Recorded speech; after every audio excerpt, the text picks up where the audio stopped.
Still writing medical records manually? Imagine reducing the mental load of a full day's patient care. With ScribeNote, the AI-powered veterinary soap creator, you can streamline record keeping effortlessly as if you had a personal scribe. I recently used ScribeNote during a hectic string of emergency shifts when I managed over 20 cases in 12-hour days. It drastically cut down my medical record completion time, letting me focus more on patient care and less on paperwork. ScribeNote has truly transformed my workflow. Born from a desire to help, ScribeNote now supports veterinary clinics across North America. It is dedicated to improving veterinary wellness and reducing burnout. Try it now at scribenote.com with a free trial of 50 records. For Reviving Vet Med listeners, use the link in the show notes for 100 free notes, 50 more than the trial. Book a no-obligation demo call and see how ScribeNote can simplify your day. Hey everyone, welcome to another episode of Reviving Vet Med. In today's episode, we're diving into an important topic, new ways to measure and tackle burnout. We all know that burnout is a significant concern in the veterinary profession, but today I want to share some cutting-edge insights from recent research, including fascinating work by Dr. Andria Jones from the Ontario Veterinary College. Burnout is no stranger to those of us in vet medicine. In fact, veterinarians around the world, whether in UK, Australia, the US, or Canada, are consistently found to be at increased risk for mental health challenges like stress, anxiety, and depression. While we often focus on these mental health outcomes, burnout, although we study it less, is a serious problem that we need to talk about more. So today, we'll talk about how burnout is measured, the impacts it has on our profession, and we'll explore some new ways to think about and tackle this growing issue. This is a fascinating new area of research, and I'm really excited to get into the episode. This is the Reviving Vet Med podcast, and I'm your host, Dr. Marie Hollowaychuk. And my mission is to improve the mental health and well-being of veterinary professionals around the world. So before we dive into the newer approaches for looking at burnout, I want to take a step back and define burnout clearly. So burnout arises from chronic workplace stress, particularly when the demands of the job way exceed the available resources. According to the World Health Organization, burnout is defined as an occupational phenomenon, which emphasizes that it's caused by stress at work rather than being a medical condition. We know that burnout has three components. Those are emotional exhaustion, depersonalization, and a reduced sense of personal accomplishment. Now, it's important to recognize that you don't need to have all three of these things to experience burnout, and we're going to dig into that later on in this episode. So when it comes to emotional exhaustion, this is the depletion of your energy reserves, where you feel completely drained or like you have nothing left to give. So I think a lot of us can relate to this sensation in vet medicine where we come into practice and we just feel like we have nothing left to give to our clients, our patients, or our team. Depersonalization, on the other hand, is when you start to feel mentally distanced from your work, whereby you might develop a sense of cynicism toward your job and the people and animals you're trying to help. So some people will refer to this as cynicism. And again, this is just where you really don't see your pet owners as humans. You don't see the animals as patients. You just see them as just something that you're supposed to be working on, but not necessarily feeling connected to them. And then a reduced sense of personal accomplishment is when you feel like nothing you do matters, as if your work is ineffective and you're just not achieving the outcomes that you want. So this might be feeling like none of your cases turn out the way you want them to, or no matter how many people you try to help, you feel like you're spinning your wheels, or that what you're doing on a day-to-day basis has no real impact on your veterinary patients or clients. So these three components, emotional exhaustion, depersonalization, and a lack of personal accomplishment, all combine to what we call burnout. And as I said, you don't need to have each one of these, but each of these can be a symptom of burnout. And burnout really has a lot of consequences for our mental and our physical health. In fact, research shows that burnout can lead to insomnia, depression, fatigue, and even more serious health conditions like heart disease or type 2 diabetes. We also know that burnout can impact dynamics in the workplace because team members who are experiencing burnout can have job dissatisfaction. They will have more absenteeism, maybe even presenteeism, meaning they show up to work, but they're not actually fully engaged. They might leave the job, resulting in high turnover. And ultimately, what we've been experiencing a lot in vet medicine, which is attrition, where we just have a lot of people leaving the industry altogether. So when it comes to traditional measurements of burnout, the most widely used tool that has been used is the Maslach Burnout Inventory, or the MBI, which basically assesses the three components that I just mentioned. This is a psychometric scale made up of 22 items or questions that are highly reliable across a lot of different populations, including healthcare providers. There's actually different MBIs that are available. There is one for the general population. And then, as I said, there is one for specifically healthcare providers, one for educators, and some other subpopulations as well.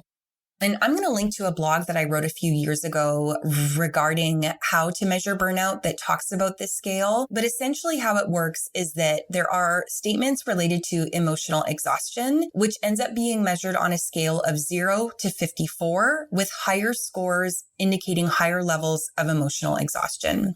Depersonalization has a series of statements that are scored between 0 and 30, again with higher scores pointing to increased risk. And then personal accomplishment is scored from 0 to 48. But with this score, lower scores actually are more indicative of burnout. So what that means is that the lower scores for personal accomplishment are more likely to indicate burnout. The more accomplished you feel, the less likely you are to be experiencing burnout. Now, I mentioned that there are these statements that the MBI uses. They don't actually give a simple yes or no answer in terms of whether you're burnt out. Instead, you are answering the question on a scale of how frequently you feel that way, and that ultimately gives that score.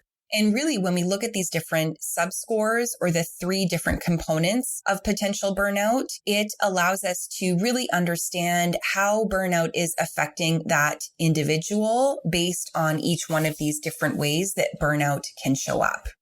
So I want to discuss how Dr. Andria Jones' work in recent research proposes new perspectives on understanding burnout. I think that traditionally we have tried to use the MBI and other scoring tests to view burnout as something you either have or that you don't have. And a few years ago, I measured the MBI specifically among emergency and critical care providers. And it was very challenging for me and the statistician to determine how we were going to characterize individuals as having burnout or not. And we ended up instead looking mostly at subscores in terms of looking for associations between different variables like working hours and workload and that sort of thing, and scores such as emotional exhaustion, depersonalization, and personal accomplishment to really get a sense of which of those workplace variables might have been contributing to burnout. But when it came to determining how many emergency and critical care providers experience burnout or what the quote unquote incidence or rates of burnout were, that was a little bit more challenging. And this is something that researchers like Leader and Maslach have started investigating, which really suggests that burnout exists more on a continuum and not simply on a yes or no spectrum. So instead of asking, are you burnt out or not, we can actually look at where people fall on the continuum ranging from engaged to burned out. And this is what Dr. Jones did in her research that was performed based on survey studies that measured the MBI amongst veterinarians in Canada. And they were able to identify that Canadian veterinarians fell into one of 4 burnout profiles. So first, there was the engaged profile, which was identified in about 10% of the participants in the study. So these are the veterinarians who are energized, involved, and feel a sense of accomplishment in their work. So while only 1 in 10 of the veterinarians in this study fell into this engaged category, these individuals represent what we want to feel when we come into work each day. So these veterinarians had low levels of emotional exhaustion, low levels of cynicism or depersonalization, and high scores in the levels of personal accomplishment. So how do we increase engagement in the veterinary profession? Well, it's important that practices create a positive team environment with strong interpersonal relationships, good communication, and a sense of autonomy for all team members. Research shows that mentorship programs, regular team building events or social gatherings, and informal check-ins throughout the workday can help create these environments. And we've talked about this before in some of our episodes on reducing workplace toxicity. We also know that opportunities for professional development play a big role in engagement. So veterinarians who are given the tools and opportunities to grow in their careers, whether it's taking on challenges that align with their personal and professional goals, are more likely to stay engaged. So this might be giving team members the chance to pursue additional training, attend workshops, or take on new responsibilities in a way that makes them feel like they can progress in their careers. So the second profile that was identified is the ineffectiveness profile, which represented about 20% of veterinarians, or 1 in 5. So this group struggles with feelings of low personal accomplishment, and yet they have normal emotional exhaustion and depersonalization scores. So what this group really represents is those who feel negatively on how well they're doing their job. So if you've ever felt like you're not good enough or that you aren't making a difference despite your best efforts, you might relate to this group. So how do we help individuals in this profile? Well, one of the most important strategies is helping them rediscover meaning and purpose in their work. This is something I've talked about on the podcast before, and I will also link to that episode. But sometimes it's about realigning job duties to match those personal values and interests, something that individuals refer to as job crafting. So for example, if a veterinarian is passionate about community outreach or mentoring young veterinarians, we want to make space for those activities in their work to enhance their sense of purpose and self-efficacy. Once again, if we have that values incongruence where a person maybe really values those long, deep client interactions and they're being forced into a situation where they're having to go from appointment to appointment to appointment to appointment, that is also going to create this sense of ineffectiveness. So again, it's crucial that we have this job crafting that allows people to work within their values. And it's also crucial that employers offer opportunities for continuing education and skill development. We know that when veterinarians feel like they're growing and progressing in their careers, their sense of efficacy will improve. So the third profile that was identified among these Canadian veterinarians is the overextended profile, which is particularly common. Actually, about 1/3 of participants, or 30%, fell into this category. These veterinarians report high levels of emotional exhaustion, but they're still moderately effective and involved in their work. In other words, they're just doing too much. So I think a lot of people can relate. Overextension is primarily driven by a lot of work demands, often without the resources to manage those demands. So this is really relevant today as many veterinary practices are increasingly overburdened due to staff shortages and rising demand for care. So what can we do to mitigate the overextended profile? Well, first and foremost, we need to look at ways to reduce workloads. So that might mean adjusting caseloads, offering part-time or flexible schedules, ensuring there's enough administrative support in place. These changes, even just implementing AI, software for medical records, or other ways to streamline tasks, can show that that can make a big difference in reducing exhaustion. Research also shows that interventions focusing on controlling the length and intensity of shifts are particularly effective in alleviating overextension. Work-life balance is also key here. Veterinarians, especially women in the profession, report high levels of work-life conflict or imbalance, which significantly contributes to their emotional exhaustion. So we want to make sure that we're giving female veterinarians more control over their schedules, which will help them manage the balance between their work and personal responsibilities. So finally, among the Canadian veterinarians that participated in this study, we have the burnout profile. So this is the most severe form of burnout, where participants report high levels of emotional exhaustion and depersonalization, along with a lack of personal accomplishment.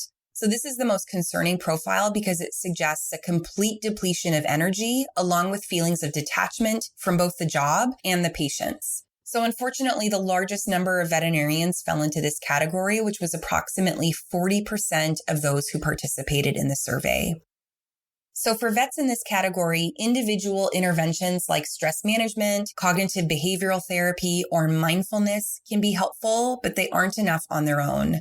We need to have structural and organizational changes to address the systemic issues that drive burnout. Things like excessive workloads, lack of support, poor leadership, unclear job expectations. All of these things are contributing to burnout, especially among individuals in this category. So I want to emphasize that the research really does indicate that individual level interventions alone don't work long term. And as much as I am a proponent for encouraging individuals to control what they have control over, which is themselves, we need organizations to also step up and make the necessary changes to work environments to prevent burnout from happening in the first place. So as we've seen during the COVID-19 pandemic, organizations that build a strong, resilient team culture are better equipped to manage those workplace stressors and navigate unforeseen challenges. And this came out quite consistently in the veterinary literature that we have on resilience during the pandemic. So I do also want to mention a profile that was not identified in the research study among veterinarians, but is still relevant to understanding burnout. So this is the disengaged profile, and this represents individuals who are neither emotionally exhausted nor feeling ineffective, but they're simply disconnected from their work. Their depersonalization scores are high. People in the disengaged profile might experience boredom or a lack of enthusiasm about their tasks. They don't show a lot of emotional involvement or personal investment in their job, which leads to a feeling of indifference or cynicism. So they might not show really severe symptoms of burnout, such as that emotional exhaustion, but their lack of engagement can still negatively impact their productivity and their job satisfaction. So we want to address disengagement by rekindling that sense of purpose and connection to work. So once again, this could mean revisiting the alignment between those personal values and job roles. It could be creating more stimulating or variable tasks for the veterinarian, or fostering a sense of belonging within the team. No matter what we do, we want to provide opportunities for skill development and make sure that team members feel recognized and valued so that this can help re-engage those who might otherwise drift into disengagement. So I definitely am fascinated by this new research and this new way to look at these burnout scores. I definitely have a desire to go back and look at my raw data from the emergency and critical care provider study and just see how we can better characterize those individuals. I love that we can look at burnout more on a continuum, with engagement on one end and then ineffective, overextended, and disengaged in the middle, and then burnout on the opposite end. And this really allows us to look at ourselves and our team members to see where a person might fall on this spectrum and hopefully tailor our burnout interventions more closely to where that individual is, what they're experiencing, and therefore what their needs are. And also, catch them early before they get to the end of that engagement burnout continuum. So again, whether it's fostering engagement by promoting professional development and team cohesion, or addressing that feeling of overextension by creating more sustainable workloads, there are concrete steps that we can take as leaders, organizations, and individuals to improve well-being in the veterinary profession. And at the end of the day, the message is clear. Burnout is not just an individual problem. Yes, there are things that we can do to manage our burnout, like setting boundaries, getting sleep, taking care of our mental health, managing things that we are saying yes to, those types of things. It is also a systemic issue. And that means it's one that requires organizational interventions as well to truly make a difference. So together as individuals and organizations and leaders, we can tackle burnout and move toward a healthier, more engaged veterinary profession, which is, I think, what every single one of us listening today would like to see. So that's it for this episode of Reviving Vet Med. I hope that you took away some helpful resources related to the heavy topic of suicide in our profession. If you do one thing after listening to this episode, I hope that it's to forward it to a colleague or coworker who you think would benefit. As well, we would appreciate if you would subscribe to the podcast so that you're sure to get the new episodes as soon as they drop. If you're interested in any of the resources mentioned in today's episode, please check out the show notes. You can also find us on social media at Reviving Vet Med for more tips and strategies for well-being in vet medicine. And if you have questions about today's episode, suggestions for future topics, or inquiries about sponsorship, please email us at podcast@revivingvetmed.com. I'd like to thank Asia and her team at Bear Beat Productions for producing this episode. And I'd also like to thank you for listening. I hope you'll tune in next time. In the meantime, take care of yourself.